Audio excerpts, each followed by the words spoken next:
Dear students, today we are discuss about chapter 3rd lipid and lecture 4 and 5 disease related metabolism of lipid। ये आज आपका topic है। इससे पहले आपने 3 लेक्चर की स्टडी किया है, lipids and its role, classification of lipid, qualitative test of lipid. अच्छे से एक बार रिवाइज कर लीजिएगा। आज का हमारा टॉपिक है फैट मेटाबॉलिज्म या लिपिड मेटाबॉलिज्म, है ना, और उससे संबंधित डिजीज़।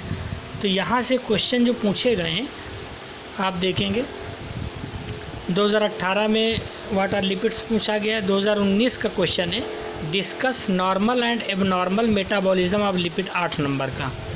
चूँकि आपके सिलेबस में सिर्फ दिया डिजीज़ रिलेटेड मेटाबॉलिज्म, यानी एबनॉर्मल मेटाबॉलिज्म टॉपिक दिया हुआ है, लेकिन नॉर्मल भी पूछा गया है क्वेश्चन पेपर में। यहाँ से देखिए 2019 से discuss normal and abnormal metabolism of lipid, तो दोनों तरह से आप इसकी स्टडी करेंगे, right.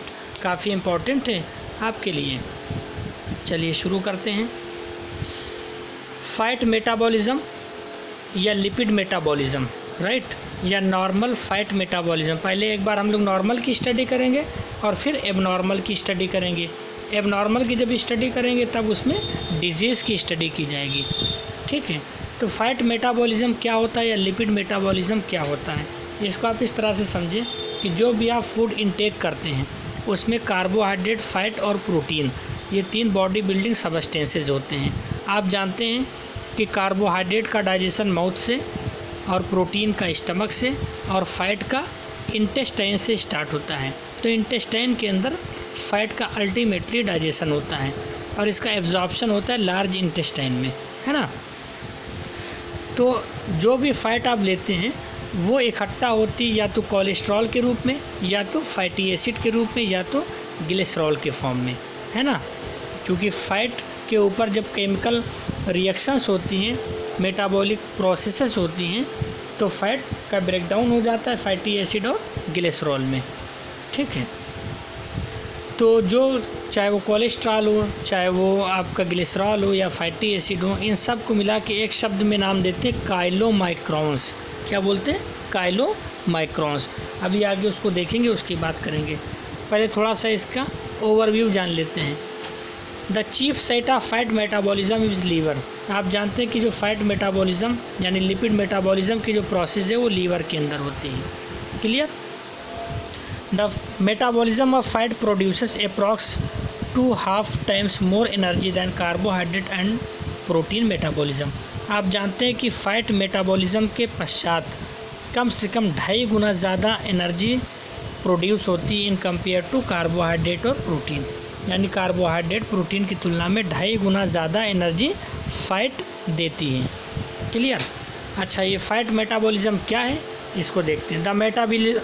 The metabolism of fat involve both aspect. Metabolism का मतलब क्या होता है? मेटा का मतलब होता है चेंज होना, बॉलिज्म का मतलब किसी का रूप या किसी का फॉर्म, यानी किसी के फॉर्म को, किसी के एक्चुअल फॉर्म को बदल देना ही मेटाबॉलिज्म कहलाता है ना।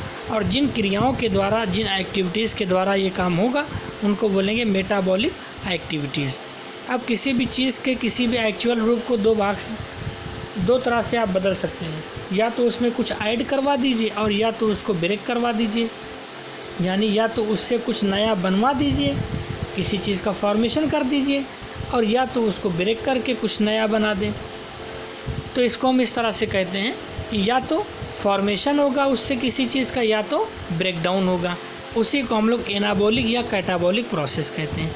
अगर किसी चीज़ का फॉर्मेशन हो रहा है तो बोलेंगे एनाबॉलिक, और अगर ब्रेकडाउन हो रहा है तो बोलेंगे कैटाबॉलिक। तो दोनों आस्पेक्ट, दोनों पहलुओं की स्टडी की जाती है मेटाबॉलिज्म के अंतर्गत। क्योंकि फैट मेटाबॉलिज्म या लिपिड मेटाबॉलिज्म है तो लिपिड के रेफरेंस में हम लोग बात करेंगे। क्लियर? तो सबसे पहले फैट एनाबॉलिज्म की बात करते हैं। Fat undergo anabolism when 30% energy requirement of body completes. जब बॉडी को 30% एनर्जी की ज़रूरत होती है तब फैट एनाबॉलिज्म प्रोसेस होती है। Clear? During anabolism fat is store in form of fat depot. Anabolism process के दौरान जो फैट बनती है वो फैट डिपो में स्टोर होती है।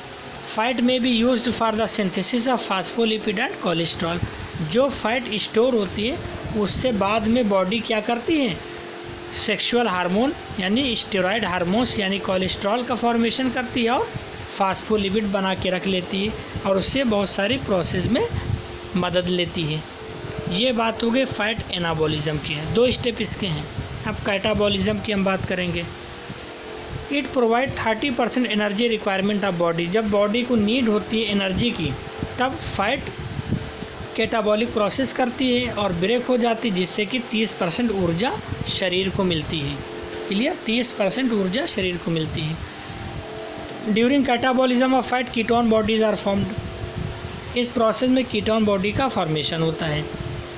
क्लियर, कैसे होता है, through acetoacetate, acetone, beta hydroxy butyric acid, ये सब बीच के इंटरमीडिएट स्टेज हैं, आगे आप देखेंगे। इनके ज़रिए अल्टीमेटली कीटोन बॉडी का फॉर्मेशन होता है। Formation of ketone body is known as ketogenesis. Ketogenesis अगर आपसे कोई पूछे क्या होता है, आगे आप क्वेश्चन में देखेंगे हमने जो दिया है, तो आप क्या बोलेंगे, formation of ketone body in the liver cell is called ketogenesis. Ketone bodies are used for energy production within the liver cell and muscle cell. आप जानते हैं कीटोन बॉडी जब बन जाती है तो वो मसल सेल या लीवर सेल को एनर्जी प्रोवाइड करती है। Normal value of ketone bodies 1 milligram पर 100 ml ब्लड है ना, यानी 1 मिलीग्राम होती है 100 ml ब्लड में। ये तो नॉर्मल वैल्यू होती है कीटोन बॉडी की। इससे ज़्यादा होगी तो एबनॉर्मल कहा जाएगा। इसका भी ब्लड टेस्ट में कीटोन बॉडी का परसेंट देखा जाता है ना। ग्राम के रेफरेंस में बात कर लें तो 0.001 ग्राम पर 100 ml ऑफ ब्लड। ठीक, तो ये तो एक नॉर्मल वैल्यू है कीटोन बॉडी की, जो कि फैट कैटाबॉलिज्म के बाद कीटोन का फॉर्मेशन होता है। एक प्रोसेस है कीटो एसिडोसिस। कीटो एसिडोसिस, कीटो का मतलब कीटोन बॉडी, एसिडोसिस का मतलब क्या होता है, इंक्रीज होना यानी फॉर्मेशन होना। कैसे, ड्यूरिंग स्टारवेशन, भुखमरी जब होती है, एंड डायबिटीज़ या मधुमेह जब होता है। Clear, catabolism of fat increases, क्योंकि ग्लूकोज तो रुकता नहीं है बॉडी के अंदर, है ना भाई। डायबिटिक पेशेंट जो होगा उसके अंदर कहाँ कन्वर्जन हो पाता है ग्लूकोज का ग्लाइकोजन में, तो चूँकि कार्बोहाइड्रेट मेटाबॉलिज्म हो नहीं पाएगा। तो जब कार्बोहाइड्रेट मेटाबॉलिज्म होगा नहीं, शरीर को एनर्जी की ज़रूरत है, तो जाहिर सी बात है दूसरा जो ऑप्शन है फैट मेटाबॉलिज्म वो ज़्यादा होगा। तो वही हमने कहा कि catabolism of fat increases during diabetic patient या डायबिटीज़, है ना, या स्टारवेशन, भूखमरी जब होती है, आप 3 दिन से कुछ खाए नहीं है तो कार्बोहाइड्रेट है नहीं, फैट आपके अंदर जो स्टोर है तो उसका ब्रेकडाउन होगा, है ना, जिससे कि क्या होगा, access amount of ketone body formed. जब फैट मेटाबॉलिज्म ज़्यादा से ज़्यादा होगा तो इसका मतलब ये है कि कीटोन बॉडी का फॉर्मेशन भी ज़्यादा से ज़्यादा होगा। इस प्रोसेस को बोलते हैं ketoacidosis. Ketoacidosis, ketoacidosis produces smell of vinegar in its breathing. Patient जो भी होगा उसके अंदर जब वो सांस लेगा तो सिरका की महक आएगी। ये कीटो एसिडोसिस की पहचान है। अब यहाँ हम लोग डायग्रामेटिक देखते हैं, है ना, कि क्या फेट होता है काइलोमाइक्रोन का। काइलोमाइक्रोन क्या है, काइलोमाइक्रोन आप जानते हैं कि ये एक समूह होता है, ये एक ग्रुप है। एक छोटा सा डायग्राम दिखा दिया है, वहाँ हमने लिखा है कई कंपोनेंट का एक कॉम्बिनेशन है जिसमें ट्राइग्लिसराइड, फास्फोलिपिड, कोलेस्ट्रॉल और प्रोटीन पाई जाती हैं, यानी लाइपोप्रोटीन पाई जाती हैं। ये सारी चीज़ें आपको कहाँ से मिलती हैं, जब आप डाइट कुछ खाते हैं तो इंटेस्टाइन के अंदर सारी चीज़ें एक्युमुलेट होती हैं, है ना, तो काइलोमाइक्रोन का रूप ले लेती हैं। तो काइलोमाइक्रोन अगर आपसे पूछे कोई क्या है तो क्या बोलेंगे, it is a combination of 4 component, that is triglyceride, phospholipid, cholesterol and protein. ठीक, अब काइलोमाइक्रोन जो भी इंटेस्टाइन के अंदर फैट एक्युमुलेटेड काइलोमाइक्रोन के रूप में, अब उसका फ्यूचर क्या है, उसका फ्यूचर आपने अभी पढ़ा, या तो एनाबॉलिक प्रोसेस होगी या तो कैटाबॉलिक प्रोसेस होगी। जो उधर हमने अभी ये लिखा है थ्योरी में, वही डायग्राम से यहाँ समझाया है कि एनाबॉलिक प्रोसेस अगर होगी तो फैट स्टोर होती है फैट डिपो के अंदर। उसका काम क्या, for synthesis of phospholipid and cholesterol, जो आगे चल के फास्फोलिपिड और कोलेस्ट्रॉल को बनाती है। फास्फोलिपिड काम क्या करती है, फास्फोलिपिड आगे चल के थ्रोम्बोप्लास्टिन प्रोटीन को बनाती है, राइट। थ्रोम्बोप्लास्टिन नाम याद आ रहा होगा, थ्रोम्बोप्लास्टिन ब्लड क्लॉटिंग में काफ़ी ज़्यादा इंपॉर्टेंट थी। तो आप सोच सकते हैं कि फैट यानी फास्फोलिपिड कितनी इंपॉर्टेंट है। माइलिन शीथ का फॉर्मेशन करती है। माइलिन शीथ भी आपको याद आ रहा होगा, नर्वस सिस्टम में पढ़ा है आपने, है ना। तो माइलिन शीथ बनाती है, थ्रोम्बोप्लास्टिन बनाती है फास्फोलिपिड। क्लियर। और दूसरा क्या है, कोलेस्ट्रॉल को बनाती है, फैट जो पहले से स्टोर होती है। कोलेस्ट्रॉल का काम क्या है, विटामिन डी की सिंथेसिस करना, सेक्स हार्मोन्स को बनाना और स्टेरॉयड हार्मोन्स को बनाना। तो आपने देखा कि कितना ज़्यादा इम्पॉर्टेंट है फ़ैट आपकी बॉडी के लिए।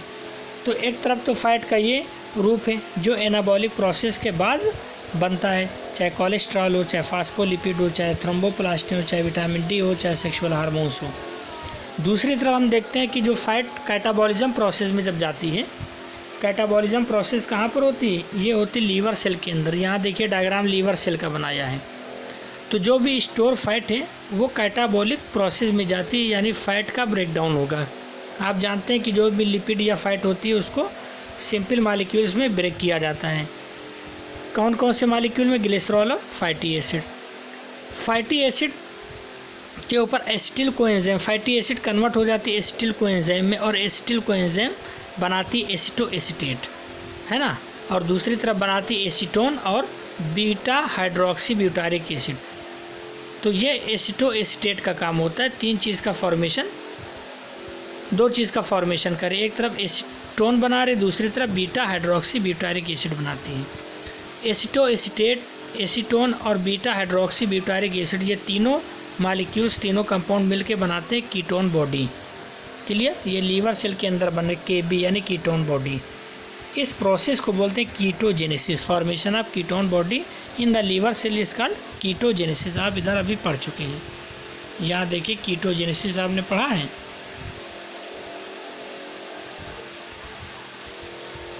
अभी आगे आएगा कीटोजेनेसिस। तो formation of ketone bodies in the liver cell. जब कीटोन बॉडी लीवर सेल के अंदर बन जाती है तब कीटोन बॉडी इंटर करती ब्लड वेसल्स के अंदर। देखिए लिखा है KB enters into the blood vessels. Blood vessels के अंदर कीटोन बॉडीज़ आ जाती हैं, फिर ब्लड वेसल से फिर इंटर करती है लीवर सेल और मसल सेल के अंदर, है ना, according to need. Ketone body फिर इंटर करती है, लीवर सेल में जाती है या मसल सेल में जाती है, और वहाँ पर एनर्जी यानी एटीपी का फॉर्मेशन करती है, एनर्जी को प्रोड्यूस करती है ना। सामने लिखा है ketone bodies produce energy in the liver cell और muscle cell.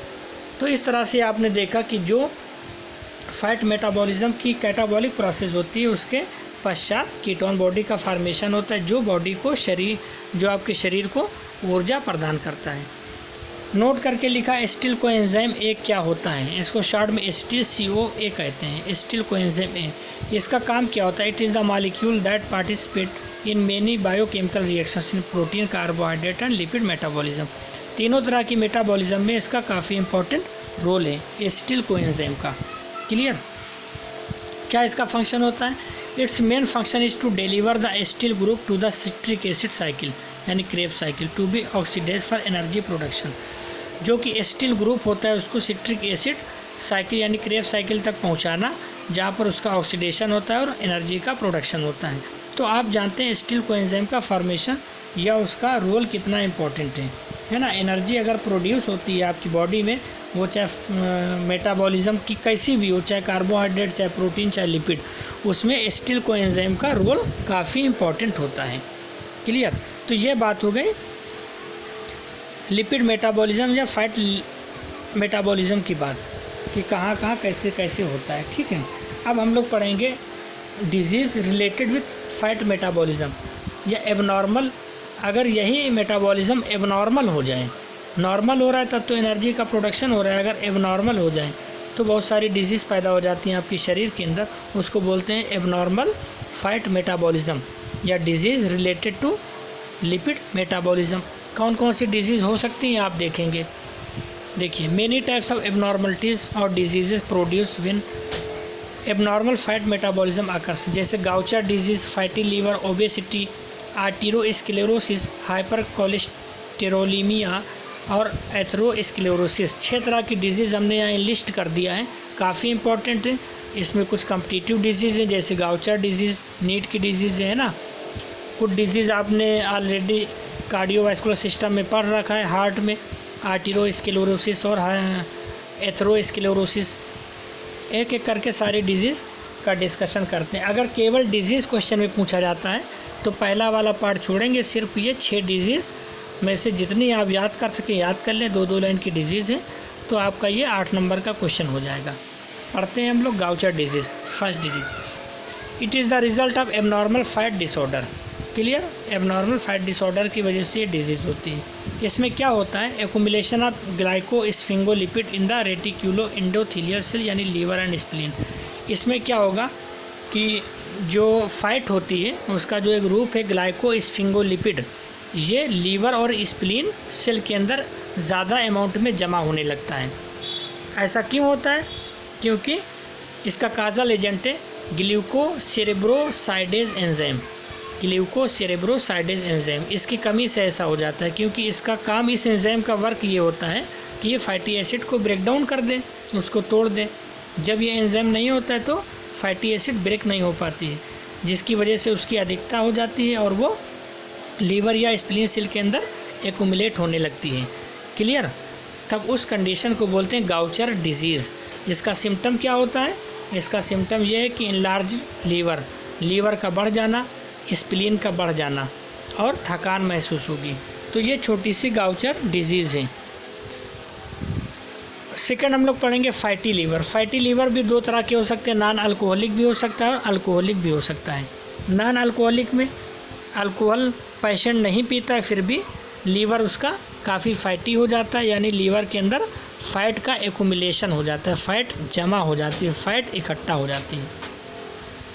Alcoholic fatty liver में क्या होगा कि अल्कोहल ज़्यादा पीने की वजह से लीवर उसका फैटी हो जाता है, लीवर के अंदर एक्सेस अमाउंट में लिपिड या फैटी एसिड जमा हो जाती है। चलिए पढ़ते हैं। It is the condition when the excessive यानी अधिक मात्रा में fat deposit in the liver. Fatty liver नाम से क्लियर है कि लीवर आपका फैटी हो जाए, यानी लीवर के अंदर एक्सेस अमाउंट में फैट या लिपिड जमा हो जाए। Which result deposition of toxic material in the liver, जिसके कारण लीवर के अंदर बहुत सारे टॉक्सिक मटेरियल जो कि लिपिड में होते हैं वो सब जमा हो जाएंगे लीवर के अंदर और लीवर धीरे धीरे डैमेज होना स्टार्ट हो जाएगा। In this condition the weight of liver increases, liver का वेट बढ़ेगा अबाउट 10% दैन द नॉर्मल, है ना, कम से कम 10% ज़्यादा बढ़ जाता है। कॉज इन्फ्लामेशन, जिसकी वजह से स्वेलिंग आ जाती लीवर में। सिम्टम क्या, पेशेंट के पुअर एपेटाइट, भूख का ना लगना, वेट लॉस, वज़न का कम होना, एब्डोमिनल पेन, पेट में दर्द, फैटिक, थकावट, वीकनेस यानी कमज़ोरी, ये सारे सिम्टम हैं फैटी लीवर के। ओबेसिटी देखते हैं, तीसरी डिजीज़ है ओबेसिटी का मतलब मोटापा। वो तो आप देखते ही हैं, मोटापा, मोटे लोग यानी उनके ऊपर एक्सेस अमाउंट में फ़ैट बढ़ जाती है। और फैट का पता कहाँ से चलता है, या तो हिप वाले रीजन से पता चलता है या तो कमर वाले, वेस्ट एंड हिप, 2 जगह ऐसी जहाँ से मोटापे के लक्षण सबसे पहले दिखते हैं, है ना। It is a medical condition in which access body fat is accumulated. आप जानते हैं कि ये एक मेडिकल कंडीशन है जिसमें बॉडी में एक्सेस अमाउंट में फ़ैट जमा हो जाती है। Near about 20% access fat deposited in body which causes adverse effect on health. तकरीबन 20 गुना ज़्यादा, 20% ज़्यादा फैट इकट्ठा हो जाती है शरीर में, जिसकी वजह से आपके शरीर के ऊपर नकारात्मक प्रभाव पड़ता है ना। इसका पता कैसे लगाते हैं, BMI, इसको बोलते हैं बॉडी मास इंडेक्स। इसके फार्मूले से पता लगाते हैं कि इंसान मोटा है या पतला है। BMI body mass index. देखिए क्या चीज़ है, it may be defined as fat distribution via the waist hip ratio. वही बात अभी जो हमने बताया कि फ़ैट का डिस्ट्रीब्यूशन देखा जाता है कि वेस्ट और हिप वाले रीजन में कितना है, उससे अंदाज़ा लगाया जाता है कि ओबेसिटी का शिकार है मरीज़ या नहीं है। ओबेसिटी में भी defined as person weight in the kilogram divided by the square of height in the metre. एक फार्मूले से निकाल सकते हैं BMI, person weight in kilogram divided by the square of height in metre, यानी किलोग्राम अपॉन मीटर स्क्वायर। आप जो भी मनुष्य है उसका किलोग्राम को ऊपर रखें और उसकी हाइट को मीटर स्क्वायर में नीचे रखें, डिवाइड कर दें तो आइडिया लग जाएगा कि BMI क्या है ना। अगर 40 के ऊपर जाता है तो आप मानते हैं कि पर्सन मोटा है। ये ऑनलाइन क्लासेस में आपको बताया जा चुका है। आर्टेरोस्क्लेरोसिस, ये एक नई डिजीज़ है, आर्टेरोस्क्लेरोसिस। आर्टेरियोस्क्लेरोसिस नाम से क्लियर है कि आर्टरी के अंदर फैट का डिपोजिशन हो जाए। स्टिफनेस मतलब कठोरता, blood vessel due to deposition of calcified cholesterol. वही बात आ गई कि ब्लड वेसल्स यानी आर्टरीज के अंदर जब फैट ज़्यादा अमाउंट में इकट्ठा होने लगती है तो क्या होती है कि ब्लड वेसल्स कठोर हो जाती है ना। इस बीमारी को बोलते हैं आर्टेरियोस्क्लेरोसिस। नेक्स्ट डिजीज़ है हाइपर कोलेस्टेरोलीमिया। हाइपर का मतलब अधिक, कोलेस्ट्रॉल का मतलब कोलेस्ट्रॉल का होना। इसका मतलब यह है कि ब्लड के अंदर कोलेस्ट्रॉल का अधिक होना हाइपर कोलेस्टेरोलीमिया कहलाता है। It is the situation of high level of cholesterol present in the blood. Blood के अंदर मोर देन 200 मिलीग्राम पर DL यानी डाइल्यूट, 200 मिलीग्राम से अगर ज़्यादा है, नॉर्मल अमाउंट में 70 से 100 होना चाहिए, अगर 200 से ज़्यादा है तो आप क्या बोलते हैं कि हाइपर कोलेस्टेरोलीमिया डिजीज़ हो गई है। वो आगे चल के कोरोनरी आर्टरी डिजीज़ को लीड करती है, जिसको कैट डिजीज़ बोलते हैं ना। कोरोनरी आर्टरी डिजीज़ को ब्लॉक कर सकती है, जिसकी वजह से हार्ट अटैक पड़ सकता है ना, और आपकी डेथ हो सकती है। तो इस तरह से कोलेस्ट्रॉल आप जानते हैं कि बॉडी के लिए कितना हानिकारक है अगर अधिक मात्रा में।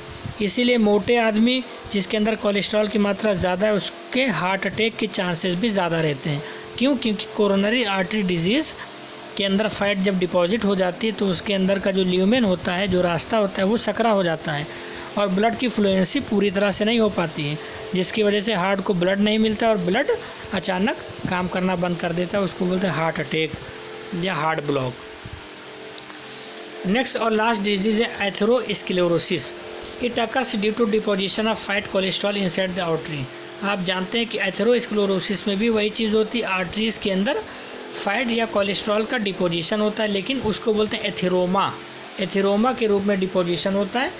एक प्लेक लाइक वहाँ पर पट्टी जैसा बन जाता है ब्लड वेसल्स के अंदर, और वो पट्टी यानी धीरे धीरे बड़ी होती है और पूरी ब्लड वेसल्स को ब्लॉक कर देती है ना। इसको बोलते हैं एथेरोस्क्लेरोसिस। यानी ये कह लो कि आप accumulation of atheroma lead atherosclerosis.